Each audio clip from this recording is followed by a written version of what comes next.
सर्व औसेकरांना माझा प्रणाम. गेल्या 3-4 दिवसापासून वेगवेगळ्या विधायक कामासाठी मी औसा नगर परिषदेला येत आहे. 16 तारखेला या ठिकाणी आलो होतो. 16 तारखेला या ठिकाणी विशेष सभेचं आयोजन केलं होतं सत्ताधाऱ्याकडे आणि त्या दिवशी त्यांचे सत्कार झाले आणि तोंड गोड पडावं म्हणून त्यांनी लस्सीचं वाटप केलं. सगळ्या नगरसेवकांनी लस्सीही पिली. परंतु त्याच्यामध्ये माझ्या माहितीप्रमाणे असा ठराव झाला की जो कोणी व्यक्ती घंटागाडीमध्ये कचरा टाकणार नाही त्याला 500 रुपये दंड लावायचा असा काहीतरी त्या ठिकाणी त्या दिवशी आदेश या सत्ताधारी लोकांनी काढला. पण त्या दिवशी झालेला एक तुम्हाला यांचा भोंगळा कारभार दाखवतो. गेल्या 5 ते 6 दिवसात मी 3 ते 4 वेळेस सांगितलं नगर परिषदच्या कर्मचाऱ्यांना की बाबा तुम्ही इकडे पाहू शकता की हे तुमचे स्वागताचे गुच्छ आहे, त्या ठिकाणच्या बाटल्या आहेत, त्या ठिकाणी सगळं मटेरियल रजिस्ट्रा विशेष सगळीचं आहे. तिथून वर औसा नगर परिषद आहे.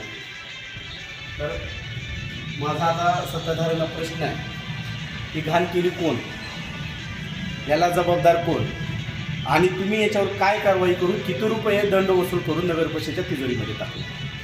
लहानपणी शाळेमध्ये शिकत असताना एक म्हण शिकवली गेली होती, ज्ञान सांगे लोकाला आणि शेंबूळ आपल्या नाकाला.